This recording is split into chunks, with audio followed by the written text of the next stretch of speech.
جی ناظرین، پروگرام میں بریک کے بعد خوش آمدید کہتے ہیں آپ کو۔ ایک بار پھر بڑی خبر یہ آ رہی کہ بحرین نے بھی اسرائیل کو تسلیم کر لیا۔ یو اے ای کے بعد بحرین ایک اسلامی ملک ہے، کیا اس پر فلسطینی قیادت نے شدید رد عمل کا اظہار کیا ہے؟ کیا اوریہ صاحب شدید رد عمل کا اظہار کرنے کے علاوہ کچھ چارہ ہے فلسطینیوں کے پاس؟ دیکھیں، فلسطینی ہوں یا سعودی عرب ہوں یا باقی سے بڑی تفصیل سے بات بھی کر چکے ہوئے ہیں، سب کچھ ہوا ہے۔ اس وقت بنیادی طور پر اسلام کی اور کفر کی کوئی جنگ وہاں نہیں ہو رہی۔ اس وقت وہاں پر ہو رہی نیشنلٹیز کی جنگ، اور صدیوں سے ہو رہی ہے۔ اچھا، آپ کو پتہ ہے کہ جس وقت 1948 کی جنگ ہوئی ہے تو اس کو کوئی اسلام اور کفر کی جنگ کہتا، اس کو عرب اسرائیل جنگ کہتے تھے۔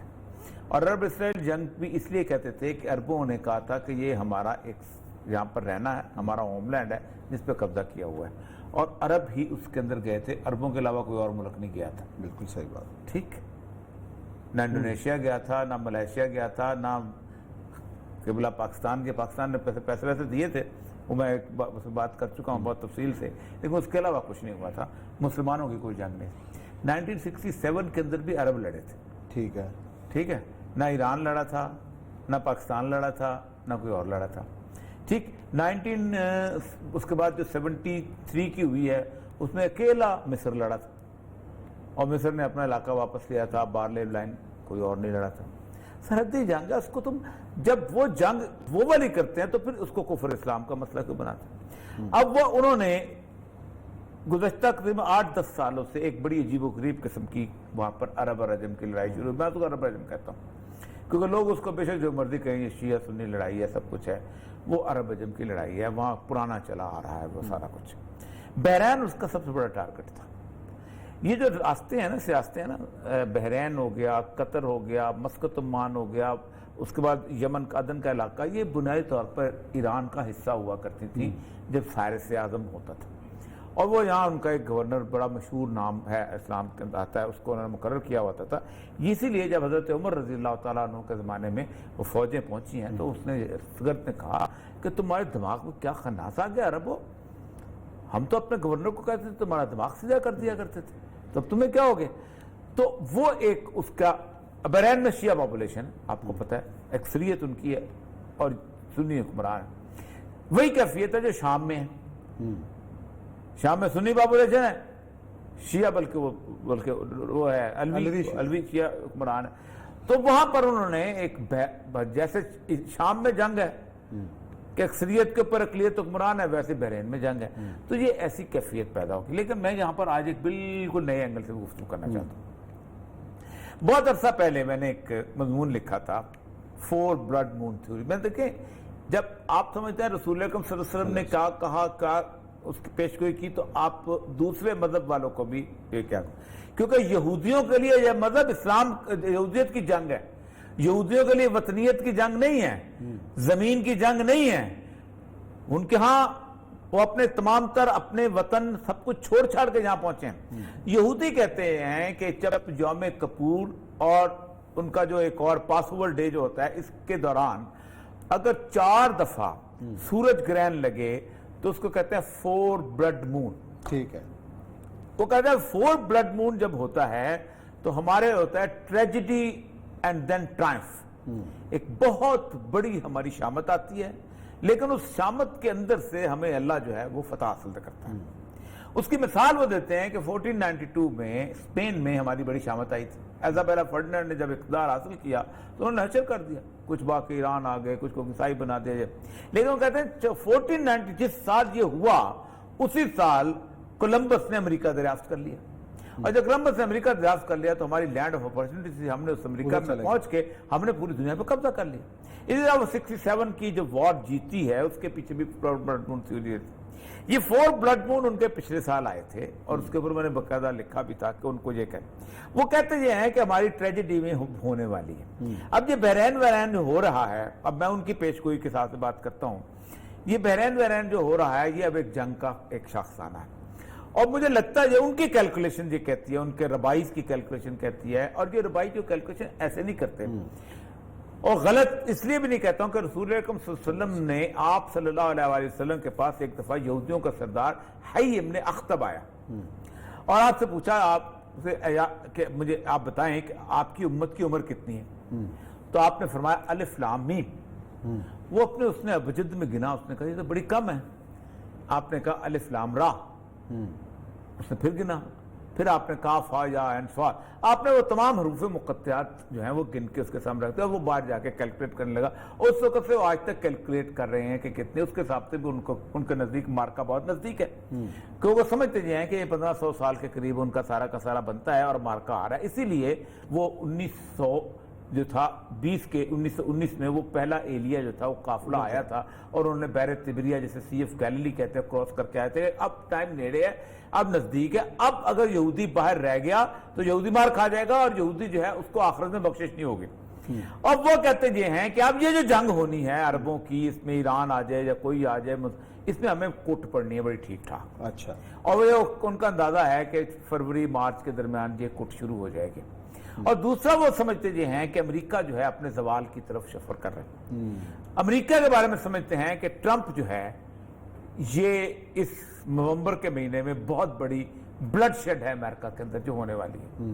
اور کیونکہ وہ سمجھتے ہیں کہ امریکہ جب تک زوال پہ نہیں آئے گا اسرائیل بڑی طاقت نہیں بن سکتا. تو وہاں پر ان کی کیفیت یہ ہے کہ اب ہم چونکہ امریکہ سے باہر آنا ہے تو بلڈ شیڈ ہمارا وہاں پر ہوگا، خواہ وہاں پر ہو یا جہاں پر ہو. اب یہاں پر یہ صورتحال بنے تو ان کی پریڈکشن اور ہماری کانفیڈنس میں لگتا یہی ہے کہ اگلا سال جو ہے یہ پورا بلڈ شیڈ کا ہے وہاں پر. اس کے بعد پھر وہ امپائر بننی ہے. ابھی تو وہ کہہ رہے ہیں یہودی کہ امپائر نہیں، ہم فرات اور نیل کی یہ کہانیاں ہیں، ایسے بات کرتے ہو، یہ زائنزم واسط والے آئے ہیں. نہیں، ایسی بات نہیں، زائنزم وہاں پہنچے ہوئے ہیں، انہیں لڑنا ہی لڑنا ہے. لیکن ان کا اندازہ یہ ہے کہ اگلا سال ہماری کوٹ کا سال ہے اور یہ مارچ میں شروع ہو جائے گا. اور ٹرمپ جو کہتے ہیں ہار جائے گا، ٹرمپ ہار جائے گا، لیکن بقول ان کے بقول ہار جائے گا. کہتے ہیں وہ ہارے گا لیکن ایکسپٹ نہیں کرے گا اور امریکہ کو مصیبت شروع ہو جائے گی. مصیبت شروع امریکہ کی. اچھا، اور یہ سب ایک اور امپورٹنٹ جو مسئلہ ہے وہ ہے اسلام آباد میں بڑھتے ہوئے جرائم ریٹ کا، اور اس میں تشویش کا اظہار کیا امریکہ نے بھی، اور امریکہ نے ایک ٹریول ایڈوائزری جاری کی ہے اپنے شہریوں کو ان سیکٹرز میں جو ہے آپ نہ آ جائیں. تو یہ کیا چل رہا ہے؟ یہ عالمی سطح پر پاکستان کو پھر وہ بدنام کرنے کی چیز ہے. آپ کا کرائم ریٹ بڑھا تو ہے. آپ مطلب دیکھیں نا، آپ آج جو کچھ اسلام آباد میں ہو رہا ہے، اگرچہ کو ڈی سی اسلام آباد مجھے روز اپنی خبریں بھیجتا ہے. بڑا متحرک آدمی ہے حمزہ شفقات صاحب. ہاں جی ہاں، ان کے ابا جی بھی شاید پولیس میں ہوتے تھے، ڈی ایس پی بڑے مشہور شفقات صاحب لاہور کے. ہاں جی ہاں، بڑے کمال، بڑے کرو قسم کے آدمی تھے، بڑے زبردست قسم کے آدمی. تو لیکن بہرحال نہیں ہو، وہ بھیجتا رہتا ہے سارا کا سارا. اور آئی جی بھی تو آپ کے دوست ہیں اسلام آباد، عامر ذوالفقار صاحب. اچھا، وہ جہاں رہے ہوئے میرے سارے خط. لیکن میں صرف یہ بتا رہا ہوں کہ اسلام آباد جو ہے اب وہ اس طرح کا سیف سٹی جو ہے جسے کہتے تھے نا، وہ اب وہ نہیں بلٹ اپ ہو رہا. اس کے ہاں یہ جو کیفیت آتی ہے. دیکھیں، امریکیز تو ہر جگہ خوفزدہ ہیں، اور وہ خوفزدہ اس لیے ہیں کہ امریکی سمجھتے ہیں کہ اب اس ریجن سے انہوں نے جانا ہی جانا ہے. امریکیوں نے اپنا ایک بہت بڑی ایمبیسی بنا تو لی تھی، لیکن اب وہ بڑی ہے. آپ دیکھیں، کل ہم کہتے تھے کہ وہ ایمبیسی جو اتنی بڑا بن رہی ہے امپائر، وہ افغانستان کے لیے بن رہی ہے، لیکن آج وہ چائنا کے اگینسٹ کام آنے والی ہے. اور اس وقت ہم چیختے تھے کہ یہ چین کے خلاف ہو رہا ہے، تو کوئی مانتا نہیں تھا. جس دن 2012 میں جس دن میں پیش ہوا ہوں ٹریبونل کے سامنے، اسامہ بن لادن والے کے سامنے، تو میں نے ان کے سامنے کہا جی یہ جو وائنڈ اپ شروع ہو گیا امریکہ کا، اور یہ ہیلری کلنٹن نے یہ کہا ہے، اور 2012 میں انہوں نے اسامہ بن لادن کو مارنا ہی مارنا تھا، بیچ ایک ڈرامہ سٹیج کرے کچھ، اس لیے کہ وہ اس یہاں سے نکلنا چاہتے ہیں. تو میں نے سوال کیا کیوں؟ میں نے کہا اس کی بنیادی وجہ یہ ہے کہ وہ یہ سوال اپنے ساتھ نہیں لے جانا چاہتے کہ اسامہ بن لادن زندہ ہے اور تم افغانستان سے نکل گئے ہو، ہمارے 3,000 بندے کی عمر بربادی ہے. تو میں نے کہا اسامہ بن لادن بے شک مرتا یا نہ مرتا، خبروں میں ضرور مرنا تھا. اور وہی انہوں نے کیا، اور وہ اس وقت کوئی نہیں مانتا تھا. اب حالت یہ ہے کہ اتنی جلدی پڑی ہوئی ہے. زلمے خلیل صاحب بیٹھے ہوئے ہیں. زلمے خلیل صاحب جو آخری انہوں نے کہا اللہ کا نام ہے، ایک کام یہ کرو کہ یہ کم از کم ان کو کہہ دو کہ جمہوریت پہ اگری کرا دو. طالبان کہتے ہیں جمہوریت لاؤ، سوشلزم لاؤ، کمیونزم لاؤ، فلانا لاؤ، ادھر سے لاؤ، ایک بات طے کرو کہ نظام اوپر ہوگا اسلام کا، وہ جو طریقہ کار بتائے گا اس کے مطابق ہماری طرف سے عبداللہ آ جائے، میرے کو پرواہ نہیں، مارے لیجیے. یہاں پر ہے پھنسی ہوئی بات. آج میں نے رابطہ کیا تھا کہ کہیں انہوں نے اس میں جو ترجمان رکھا ہے نا، وہ رکھا ہے ڈاکٹر نعیم ورتک. یہ basically he PhD in Islamic theology and Islamic law. یہ یہاں سے پڑھ کے گئے ہوئے ہیں اسلامک یونیورسٹی جو ہے اسلامی یونیورسٹی اسلام آباد سے پڑھ کے گئے ہیں اور بڑے زبردست اردو بولتے ہیں. اور میں سہیل شہین صاحب کی تو اردو بیچارے کی مطلب مشکل سے ہے, ان کی اردو ٹھیک ہے لیکن وہ رابطہ نہیں ہو سکا کیونکہ ان کی وہ چل رہی تھی سارا. طالبان نے صرف 2 مطالبے, ایک تو یہ ہے کہ آپ نکلو اور دوسرا یہ. اب سچویشن یہ ہے کہ اگر طالبان امریکہ نکل جاتا ہے اور کوئی سیٹلمنٹ نہیں ہوتی, آخری سپاہی بھی نکل جاتا ہے, تو وہ کہتے ہیں ہم تو گئے. ظاہر بات ہے وہی پنچ, اب تو مسعود بھی نہیں ہے نا جی, اب تو انڈیا کی وہ سپورٹ اس طرح. اسلام آباد کا کیا کریں, ہمارا جو مین ایشو ہے سر وہ یہی وجہ ہے. اسلام آباد کا مسئلہ یہی ہے کہ اسلام آباد میں وہ امریکنز جو ہیں وہ اپنے آپ کو دوبارہ اس بڑے قلعے میں بند کرنا چاہتے ہیں. اچھا, یہ سیکورٹی کا شور مچا کے اور وہاں انہیں ایکٹیویٹیز کرنی. اس کو دیکھیں آپ بلڈنگ دیکھنا, بیروت کے بعد وہ جب بیروت کی ٹرک سے اڑی تھی نا بلڈنگ, اس کے بعد سب سے بڑی یہ بلڈنگ بنی ہے. اور بیروت جو تھا CIA کا سب سے بڑا ہیڈ کوارٹر تھا, اور بیروت کے بعد جو دوسرا ہیڈ کوارٹر بنا تھا وہ قندھار میں. بیروت کا پہلا ٹرک ڈرائیور مرا تھا تو 9 CIA کے لوگ مارے گئے تھے, اور قندھار میں جو حکیم اللہ مسعود نے مارے تھے وہ 11 مارے تھے. ٹھیک ہے, وہ دوسرا بڑا ہیڈ کوارٹر قندھار میں بنا, یہ تیسرا یہ بن رہا ہے. ٹھیک, اب آپ اندازہ کریں, میں یہ نہیں کہتا کہ یہ بھی اڑ جائے گا لیکن بنا یہی ہے. اور بیروت جو CIA کا جو ہے نا اپنا وال, آپ CIA کے دفتر میں جائیں نا, ایک بڑی دیوار ہے بنی ہوئی. اس دیوار کے اوپر نا انٹر ہوتے ہی سٹارز لگے ہوئے ہیں, اور ہر سٹار کے نیچے نام لکھا ہوا ہے کہ یہ ہمارے شہداء ہیں. ان میں سے 37 وہ ہیں جن کے نام نہیں لکھے ہوئے. آپ نمبر پڑھتے ہیں, نیچے کھولتے ہیں, اس میں ڈائری ہے, ڈائریکٹری ہے, اس میں بندہ کہ یہ فلاں لگا مارا گیا. ان میں ان 7 کے بھی نام ہیں, ان 11 کے بھی نام ہیں.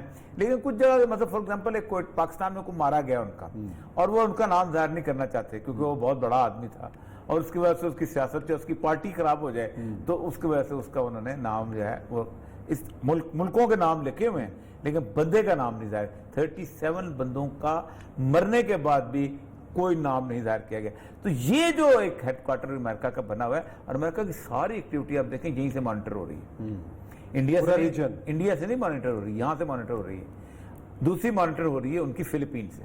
اچھا, ہاں چلے جی دیکھتے ہیں کیا ہوتا ہے آنے والے وقت میں. پروگرام کا وقت یہاں ختم ہوا ہے. کل انشاءاللہ نئے موضوعات کے ساتھ آپ کی خدمت میں حاضر ہوں گے. اپنا خیال رکھیے گا. اللہ حافظ.